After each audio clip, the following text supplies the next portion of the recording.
Meus amados irmãos, paz do Senhor Jesus, eu agradeço a Deus por mais uma oportunidade de estarmos aqui na casa do Senhor e partilharmos a palavra de Deus. Hoje é a quinta da vitória, aqui na DSM Conquista 3. Eu sou o pastor Edson, onde quem nos preside aqui na DSM é o nosso pastor presidente, pastor Deirode de Andrade. Eu quero compartilhar a palavra de Deus com vocês, e você que está com a sua Bíblia aí, ou puder abrir, abra no livro de Mateus, capítulo de número 5, verso de número 13. E logo depois eu estarei lendo um outro trecho que fala do mesmo assunto, livro de Lucas, capítulo 14, verso 34. Mas vamos ler primeiramente Mateus, capítulo 5, verso 13, que diz assim: Vós sois o sal da terra. Isso Jesus dizendo aos discípulos e àqueles que estavam ouvindo a sua palavra. Ora, se o sal vier a ser insípido, como lhe restaurar o sabor? Para nada mais presta, senão para ser lançado fora e ser pisado pelos homens. Eu quero ler também aqui em Lucas, capítulo 14, verso 34. O nosso irmão Lucas fala sobre o mesmo assunto com o nosso irmão Mateus também comentou aqui as palavras de Jesus Cristo, amém? Diz assim: o sal é certamente bom, caso, porém, se torne insípido, como restaurar-lhe o sabor? Nem presta para a terra e nem mesmo para o monturo. Lança-no fora. Quem tem ouvidos para ouvir, que ouça. Na terça-feira passada, terça da palavra, nós tivemos a oportunidade de falar sobre a importância de nós ouvirmos, não é? E os caminhos que precisamos ter para entender melhor e guardar a palavra de Deus, falando sobre as palavras. E orando ao Senhor, buscando a presença de Deus hoje aqui, ao decorrer deste culto, onde tivemos alguns minutos de oração aqui na DSM Conquista 3, e se deparando com esse texto, o que me chama a atenção é a forma e a maneira o qual tanto o nosso irmão Mateus quanto o nosso irmão Lucas relatam. Os dois colocam algumas importâncias naquilo que eles relatam, daquilo que eles ouviram e Jesus falando, né? Lucas relatou aquilo que os outros ouviram, mas Mateus foi um daqueles que presenciou Jesus falando. E aí ele está dizendo, tanto um como o outro, colocando uma pergunta, né? Primeiro eles colocam a importância do sal, não é? E as suas qualidades, não é? Para se entender melhor um pouco esta reflexão, nós vemos que a palavra de Deus, ela, nesta época qual Jesus usou o exemplo de que os discípulos deveriam ser sal na terra, ou sal da terra, nós sabemos que a importância do sal era muito importante. Hoje nós vemos variedades de sal, não é? Nós vemos aí muita mistura do sal hoje.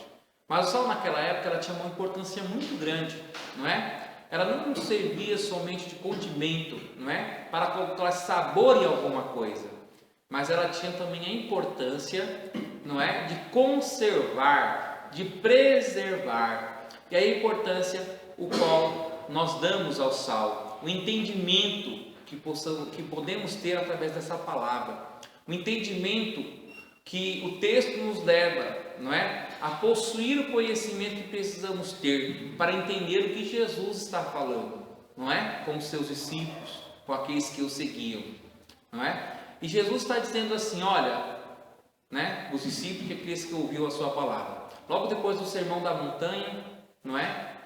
Conforme o nosso irmão Mateus relata, ele começa dizendo bem-aventurado, feliz é, né? Ele começa a dar uma lista, não é? Lista de qualidade de pessoas, ações de pessoas, não é? E que isso promove na vida das pessoas, não é? E aí ele fala, preserve, não é? Seja sal da terra. Então existem coisas que nós precisamos preservar diante da vida, o qual nós temos que dar o real valor, não é? O que você tem ouvido da palavra e que você tem preservado sobre aquilo que você tem ouvido. Nosso irmão Lucas, ele diz, quem tem ouvidos, ouça, não é? Quem tem ouvidos, ouça, falando sobre o sal. Mas uma pergunta que tanto nosso irmão Mateus como o irmão Lucas relatam nesse texto falando sobre o sal, é de que a importância de ele não ser insípido, não é? O que torna o sal insípido, não é? Nós vemos que o sal, quando se coloca muita água nele, ele vai perdendo o sabor. Quando a chuva vem, não é? Quando se tem muito sal, o sal perde o seu sabor. E a única coisa que ele presta é para ser pisado, não é? Porque aí, no lugar que você pisa, não é? Você coloca, no lugar que alguém se pisava, colocava o sal, e ele matava toda a propriedade da terra, e ali deixava o sal sem sabor, né? O sal ali. Mas aí é uma outra pergunta também, né? Que nem presta para ser pisado pelos homens, não é? Então o sal não tinha quase nenhum valor se ele não tivesse sabor e se ele não tivesse aquilo o qual realmente ele foi formado e criado, não é? Eu e você fomos formados e criados por Deus e nós precisamos entender isso. A questão é a maneira que preservamos, que recebemos de Deus uma história na nossa vida. A questão é o que conservamos diante da vida. Hoje nós estamos vivendo um momento que precisamos ficar nas nossas casas. Você tem preservado a oração? Você tem preservado o seu louvor a Deus? Eu estava numa live com o pastor Paulo Andrade e ele estava falando sobre um assunto muito importante, né? O que é adorar a Deus, não é? E que a adoração tem levado a muitos. E o que é realmente adorar a Deus, não é? E aí nós começamos a perceber que dentro da preservação que precisamos ter em Deus, nós precisamos continuar sempre honrando e ser instrumento de adoração a Ele, não é? E sendo instrumento de adoração a Ele, nós damos o devido sabor àquilo que deve ser saboreado. A nossa palavra, a nossa maneira de condizer ou viver diante da vida, a forma qual demonstramos a presença de Deus sobre nós como discípulos. Não basta mostrar que você é feliz, você tem que ter atitudes de quem é feliz com Jesus. Isso é necessário nós preservarmos na caminhada da vida. Isso é necessário nós preservarmos como salvos e lavados e remidos pelo sangue de Jesus. Porque a nossa caminhada na preservação, nós caminhamos preservando o caminho para ir para a eternidade e não viver somente nesta vida. Tem muitas coisas que nós somos tentados a beber e preservar, a enxergar somente esta vida e não a eternidade. Aliás, os ensinamentos de Jesus e o chamar a atenção de nós ouvirmos sempre a sua palavra é o momento em qual refletimos sobre ela, o valor que a palavra tem e a forma que preservamos isto na vida, não é? Não basta simplesmente dizermos que somos de Deus, não basta somente termos coisas e falarmos que recebemos de Deus, sendo que estas coisas não preservamos para a manifestação da glória de Deus.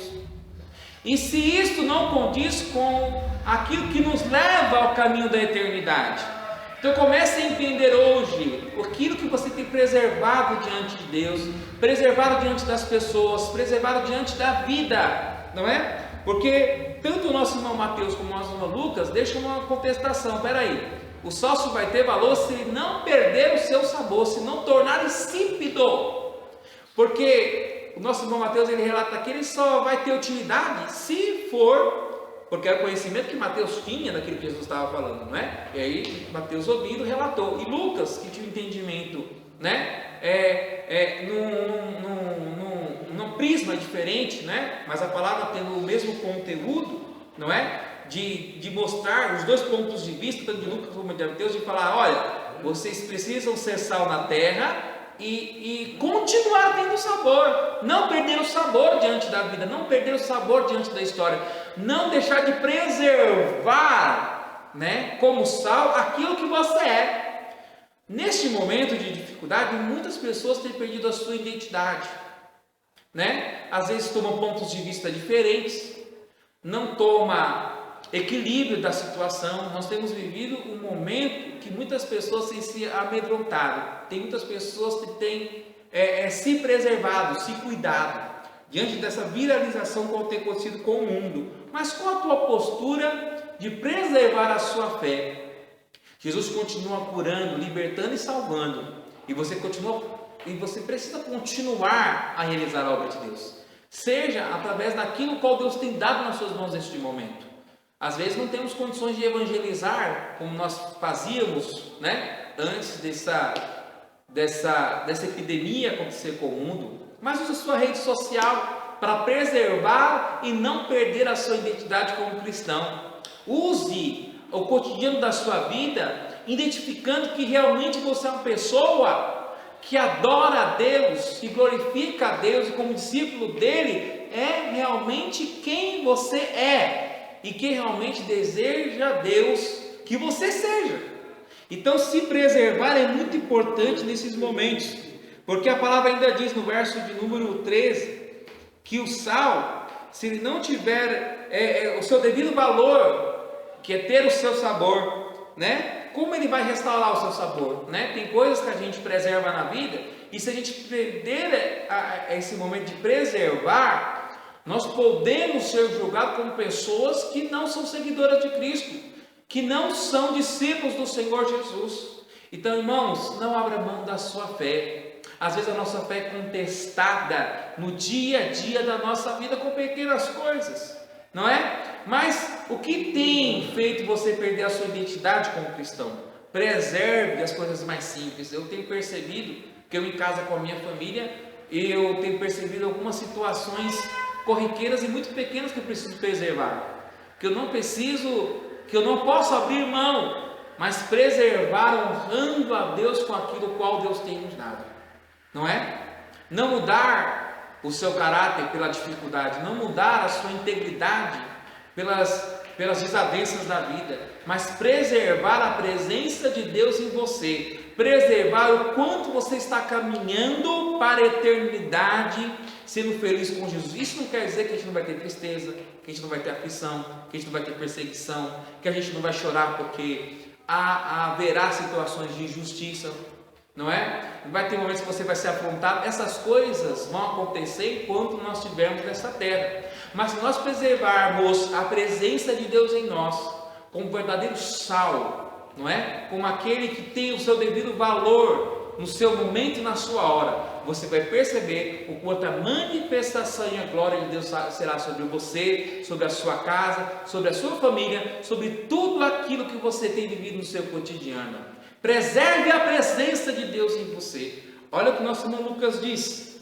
Olha o ponto de vista do nosso irmão Lucas, que ele começa a citar, depois que ele faz a pergunta, não é? De que o sal ele não pode se tornar insípido, não é? Porque como ele vai ser restaurado? Ele vai perder o seu valor, não é? Não perca os seus valores, não é? E aí no verso 35 do capítulo 14 do livro de Lucas, ele diz ainda: nem presta para a terra e nem mesmo para o monturo, lança-no fora. Quem tem ouvidos para ouvir, que ouça. Olha só, irmão Lucas vai um pouquinho mais à frente. Se nós perdermos a essência de como sal da terra, né? Preservar a palavra de Deus, a presença de Deus em nós não vamos prestar para nada diante de nós. Já viu aquela pessoa que uma hora viveu a fé e aí de repente ele viveu momentos de desprezar a fé, e que aquilo que ele fala, mesmo nesses momentos difíceis, as pessoas não dão tanto valor, dão valor pela palavra, mas não dão valor por aquilo que a pessoa quer preservar porque perdeu por um momento. Então não perca. E se você tem perdido a chance de Deus restituir a manifestação dele sobre a sua vida, a manifestação da sua glória sobre você, confesse diante de Deus quem você é, né? Se humilhe diante do Senhor Jesus, mostre às pessoas aquilo que você perdeu no meio do caminho, que você precisa resgatar, não é? Aquilo que você precisa ter, para que os exemplos da presença do Senhor Jesus e dos fiéis da terra estejam sobre você. Nosso irmão Timóteo foi orientado pelo apóstolo Paulo para que viesse ser o exemplo dos fiéis. Tem algum fiel na sua caminhada? Tem algum fiel na sua vida? Coloca aí na sua história aqueles que são fiéis na terra, o quanto tem passado por necessidades, momentos difíceis, mas não tem negado a fé. Não negue a sua fé. Preserve a sua fé diante do Senhor e diante dos homens, que você vai ver o que Deus vai fazer, porque Deus, Ele honra a nossa fé. Deus se manifesta através da nossa fé, porque a palavra de Deus nos diz que a fé é um dom dele. Então exerça o dom de Deus sobre você, preservando-se como sal da terra, preservando-se como luz de Deus na caminhada da vida, não é? O nosso irmão Mateus, ele relata que se a gente não tiver, não prestar, a gente só vai ser pisado pelos homens. Olha só, possa ser que as humilhações que nós passamos por não preservar a fé, a necessidade de nós rever esses princípios, rever a nossa conduta, rever a nossa postura, rever quem realmente somos, não é? Tem pessoas que às vezes vivem de qualquer forma, de qualquer maneira e acham que tem preservado a fé. Nós só veremos isto ao decorrer da história da humanidade, e há coisas que não é necessário nós julgarmos, mas nós olharmos a palavra e olharmos para nós mesmos. Houve um momento que Jesus nos ensinou: se nós julgássemos a nós mesmos, nós não seríamos julgados, não é? Quando participamos da mesa do Senhor, participamos da Santa Ceia do Senhor, é um texto muito falado, não é? Em todos os momentos em qual participamos da Santa Ceia do Senhor, não é? Se nós julgássemos a nós mesmos, não seríamos julgados. Então olhe para você, analise, consulte a palavra de Deus, tenha coragem de orar, de estar perdido, de perguntar: Senhor, o que tu queres de mim neste momento difícil? Qual o teu propósito diante da minha vida na caminhada, né? Qual a tua vontade sobre mim, Senhor, sobre a minha família, sobre a minha casa? Este é o momento de você olhar para você mesmo e ver aquilo que você tem preservado. Deus seja louvado pela sua vida e que esta palavra venha continuamente para o seu coração. Eu convido você a curvar sua cabeça onde você está, em nome de Jesus, e vamos orar por um instante, porque Deus tem enviado esta palavra e eu creio que é um propósito de Deus sobre a sua vida nesta palavra. Amém? Amado Deus e grandioso Pai, eu te louvo pela vida de todos aqueles que estão ouvindo esta reflexão, aqueles que ouvirão esta reflexão. Abençoa cada um deles, que eles venham rever, para que eles venham estar no centro da sua vontade, do seu querer, Senhor. Pai amado, continua falando conosco através do seu Espírito, continua falando com a tua igreja, Senhor, com a tua igreja nesta terra. Deus, Espírito Santo, venha trabalhar de uma forma especial, Senhor, de uma forma encorajadora, que este meu irmão, esta minha irmã, venha enfrentar a vida de uma forma corajosa, e venha olhar para si mesmo, Senhor, e diante da tua presença, meu Deus, aprender a preservar, Senhor, o teu amor, aleluia, os teus desígnios, a tua vontade, o teu querer. Pai amado, trabalha na vida dos meus irmãos, trabalha na vida de todos aqueles o qual ouvem esta palavra. Pai querido eterno, entra, Senhor, salva estas famílias, salva o meu irmão e minha irmã que está perdido sem resposta, e que eles venham resgatar a tua palavra nos vossos corações e que aprendam a ouvir, para que eles venham ser cheios da tua graça e do seu amor e continuar na caminhada e ser restaurados na caminhada da salvação. Pai amado, Pai santo, eu te louvo e te agradeço pela vida de cada um, em nome do Senhor Jesus. Seja abençoado por esta palavra, você e sua casa, para a glória do Senhor Jesus. Amém.